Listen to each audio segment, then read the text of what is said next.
नमस्ते मित्रों, स्वागत है आपका हमारे YouTube चैनल आर्यवर्तेरी जनरेटर में। मित्रों, अब तक कई बार हमसे एक सवाल बार बार पूछा गया कि संध्या 2 बार करनी चाहिए, 3 बार करनी चाहिए या 5 बार करनी चाहिए, और संध्या कहते किसे हैं। इसी विषय में आज की ये वीडियो है। एक पौराणिक व्यक्ति ने हमारे लेख के ऊपर खंडन में लेख लिखा है। हमने सोचा कि उसके खंडन के साथ साथ आपको भी संध्या की सही विधि बता दें। तो आइए बिना किसी देरी के साथ वीडियो को स्टार्ट करते हैं।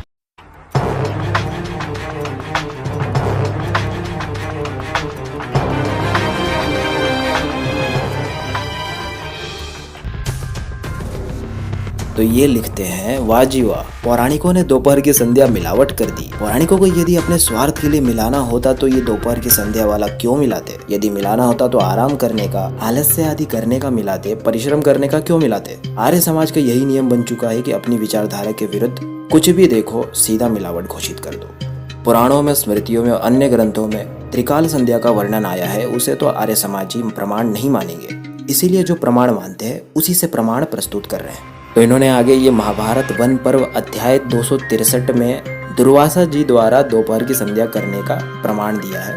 आइए सच क्या है जरा उसे देख लेते हैं। मित्रों, हमें ये श्लोक बोरी की क्रिटिकल एडिशन में खोजने पर नहीं मिला, तो इन्होंने जो यह गीता प्रेस का संदर्भ दिया है हम उसी से देखते हैं। महाभारत वन पर्व अध्याय 263। मित्रों, ये प्रसंग है जब दुर्वासा मुनि पांडवों के आश्रम में पहुंचते हैं और भोजन के लिए आग्रह करते हैं। इसके बाद में ऋषि का क्रोधित होना और श्री कृष्ण का वहां प्रकट होना और एक चावल का दाना खाकर समस्त मुनियों की क्षुधा को शांत करना। हालांकि ये प्रसंग बहुत ही चमत्कारी लीलाओं से भरा पड़ा है, लेकिन हम मूलतः जो श्लोक जिसके अंदर संध्या का ये दावा कर रहे हैं उसे देखते हैं। यहाँ मित्र प्रसंग के अंदर पांडव लोग अपना भोजन कर लेते हैं। उसके पश्चात दुर्वासा मुनि उनके अतिथि बनकर वहाँ पधारते हैं। वे लोग उनकी सत्कार करते हैं।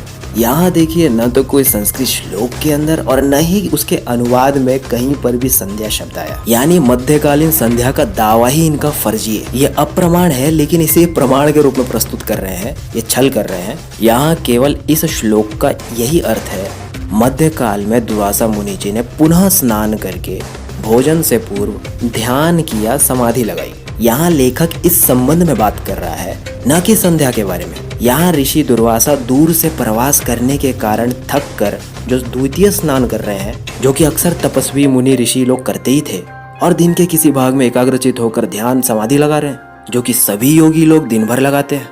अब मुझे बताइए, इसमें संध्या का क्या संबंध है? संध्या उसको कहते हैं जो संधि काल में निष्पन्न हो।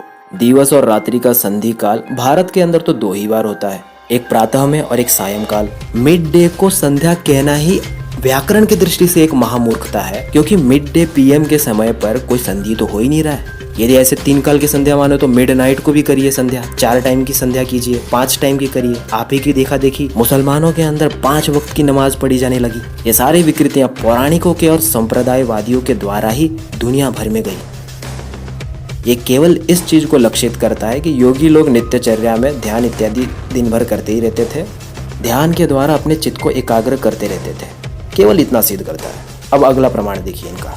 यहाँ ये वाल्मीकि रामायण के अयोध्या कांड के सर्ग 32 श्लोक 3 के अंदर त्रिकाल संध्या का वर्णन दिखा रहे हैं। मैं यहाँ कुछ गलत दावा नहीं करूंगा, लेकिन पंडे पुजारियों को संस्कृत का लेश मात्र भी ज्ञान नहीं होता है, और लॉजिक और क्रिटिकल थिंकिंग तो आता ही नहीं है। इन लोगों का क्या है कि गीता प्रेस वाक्यम परम प्रमाणम। आइए अब आपको इसी श्लोक का दूसरा अनुवाद IIT कानपुर से दिखाता हूँ।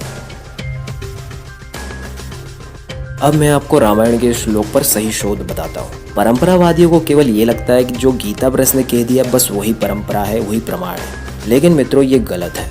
रामायण के हमें कई सारे मैन्युस्क्रिप्ट्स भारत के अलग अलग स्थानों से प्राप्त हुए हैं, उससे अलग अलग संस्करण बने हैं। ये गीता प्रेस मुख्यतः दक्षिणात्य पाठ पर चलता है, जो कि सबसे ज्यादा मिलावटी पाठ है।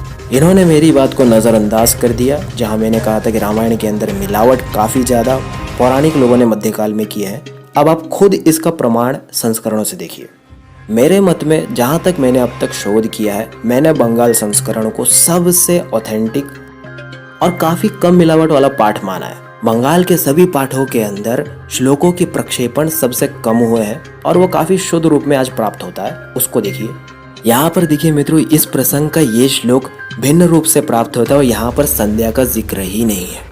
संध्या करने वाली बात दक्षिणात्य पाठ में किसी ने मिला दी है। अब मेरी इस बात की पुष्टि में आप पश्चिमोत्तर संस्करण में भी देख लीजिए, सेम यही पाठ। इस श्लोक के अंदर भी संध्या नहीं है, नदारद है। तो अब आप इनसे यही पूछिएगा कि हम 2 संस्करणों को नजरअंदाज करके केवल गीता प्रेस के दक्षिणात्य संस्करण के पाठ को क्यों स्वीकार करें, केवल वही पाठ क्यों माने, जबकि बहुलता रूप से 2 संस्करण तो अलग कह रहे हैं। इस तरीके से महाभारत का सही शोध करना होता है। अब अगला देखिए, यहाँ ये दूसरों को मूर्ख बनाने के लिए तैत्तिरीय आरण्यक का प्रमाण दे रहा है। वास्तव में ये खुद ही मूर्खता कर रहे हैं। देखिए कैसे इन्होंने जो ये तैत्तिरीय आरण्यक का प्रमाण दिखाया है, मैं इन्हें कह दूं, जिस भी पंडे पुजारी और आचार्य से आपने ये प्रमाण लेकर हमारा खंडन करने का सोचा है, उन्हें जरा ये मेरा उत्तर दे देना। आचार्य जी, ये तैत्तिरीय आरण्यक का प्रमाण नहीं है, ये सायण ने उसके ऊपर जो टीका लिखी है वो प्रमाण है, जो कि अगेन मध्यकालीन 500 वर्ष पूर्व के आचार्य हैं। सायण ने यहाँ पर अपना भाष्य भी गलत किया है, वो मैं अगले प्रमाण में देता हूँ। यहाँ तैत्तिरीय आरण्यक में हवन की बात चल रही है, जो कि मध्यकाल में होता है, न कि कोई संध्या का यहाँ पर जिक्र है। यहाँ सायण का भाष्य ही गलत है। अब मैं सायण का दूसरा भाष्य दिखाता हूँ, जहाँ द्विकाल संध्या का सिद्ध होता है, और मैं मूल आर्ष ग्रंथ का प्रमाण दे रहा हूँ। ये षड्विंश ब्राह्मण ग्रंथ है, जो कि वेदों का व्याख्यान ग्रंथ है। यहाँ देखिए लिखा है, तस्मात् ब्राह्मणो अहोरात्रस्य संयोगे संध्यामुपासते, यानी वह ब्राह्मण दिन और रात के संयोग काल में, यानी दिवस और रात्रि के जो संधि काल है उसमें संध्या उपासना करता है, द्विकाली संध्या। और देखिए आगे लिखा है, यत सायं प्रातश्च संध्याम उपासते, यानी सायं और प्रातः काल को संध्या किया जाता है। अब देखिए इसी पर सायणाचार्य क्या भाष्य कर रहे हैं, अहोरात्र से संयोगे अहोरात्र यो संधौ। सायण ने भी यही लिखा है कि रात्रि दिन को संध्या कहते हैं और दिन रात्रि को संध्या कहते हैं, यानी 2 ही काल की संध्या है केवल और केवल। और ये सायणाचार्य का भाष्य, ये है ऋषियों की ओरिजिनल परंपरा जो ब्राह्मणों ने निभाते आए हैं, और ऋषि दयानंद ने भी इसी परंपरा का निर्देश किया है। अब देखिए इन्होंने जो ये छल किया था तैत्तिरीय आरण्यक से, तैत्तिरीय आरण्यक जो है तैत्तिरीय संहिता का ही भाग है, यानी उससे रिलेटेड है। यहाँ तैत्तिरीय संहिता में महर्षि तितिर लिखते हैं, कुर्यादद्वै किंच मनुरवदत्, अर्थात जो कुछ मनु ने बोला है सो स्वीकार करने योग्य है। ये हम सब जानते हैं कि 10वीं सदी तक केवल मनु महाराज का ही शासन ग्रंथ चलता था, केवल उन्हीं की स्मृति प्रमाण मानने योग्य है। अब मनुस्मृति के दूसरे अध्याय में मनु महाराज ये 2 श्लोक लिखते हैं, जहाँ पूर्व और पश्चिम से द्विकाल संध्या का ही वर्णन है, यानी तैत्तिरीय संहिता जिस मनु को प्रमाण बोल रहा है उस मनु का वचन ही उनके मत में भी प्रमाण है। इससे तैत्तिरीय आरण्यक का जो सायण जी ने भाष्य किया है वो गलत है। आर्ष परंपरा द्विकाल संध्या को सपोर्ट करती है, त्रिकाल पौराणिकों ने दिया है। ज्यादातर मूर्ति पूजक पौराणिक लोग त्रिकाल संध्या करते नहीं है, और कर रहे हैं तो वो संध्या तो है ही नहीं, क्योंकि संधि काल को संध्या कहते हैं। अब सायण जी के इस भाष्य के खंडन में इससे भी बढ़िया प्रमाण दे रहा हूँ। स्वयं मूल तैत्तिरीय आरण्यक के अंदर ही यहाँ ऋषियों ने केवल 2 ही काल की संध्या का वर्णन किया है। उद्यंतमस्तम, उदय और अस्त के काल में ही संध्या किया जाता है। ये लीजिए, ये मूल ऋषियों की परंपरा से सायण जी के उस भाष्य का खंडन। अब लोगाक्षी गृह सूत्र में भी हमें प्रमाण मिलता है 1:26 में, सायं प्रातः संध्यामुपासित, ये सूत्र है। संध्या उपासना कितने काल में करना चाहिए? सायं और प्रातः, केवल 2 काल की संध्या।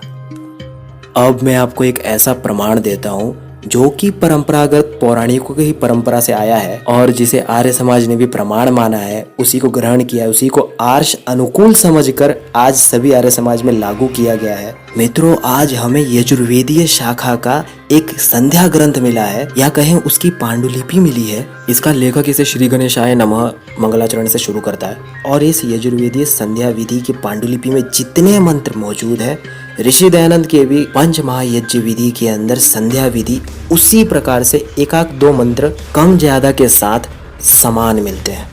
यानी आर्य समाज में जो संध्या विधि अपनाई गई है वो परंपरागत है, वह मूल यजुर्वेदीय शाखा से बिलोंग कर रही है। इसकी मैन्युस्क्रिप्ट आप देख रहे हैं, तो यहाँ पर इस मैन्युस्क्रिप्ट के एक भाग में संध्या का अर्थ भी बताया है, वो आप देखिए। अथ संध्या शब्दार्थः तत्र रात्रिम दिवयोः संधि वेलायाम उभयो संध्यायोः। संध्या केवल 2 होती है, जो कि रात्रि और दिवस की जो 2 संधि वेला होती है, केवल वो उभयो संध्योः। ये लीजिए द्विकालीय संध्या का पांडुलिपियों से प्रमाण। ये मध्यकाल में भी परंपरागत रूप से चल रही थी। तो मित्रों, आशा करता हूँ आज की वीडियो से आपको सही नॉलेज प्राप्त हो गया होगा। संध्या किस वेला में किया जाता है और संध्या कहते किसे, कितने काल में करना चाहिए, क्या आर्ष मत है क्या अनार्ष मत है, सब आपने जान लिया। आपकी भ्रांतियों का निवारण हुआ। इसी के साथ आज के लिए केवल इतना ही। मिलते हैं नेक्स्ट वीडियो में, तब तक के लिए सभी को सादर नमस्ते जी।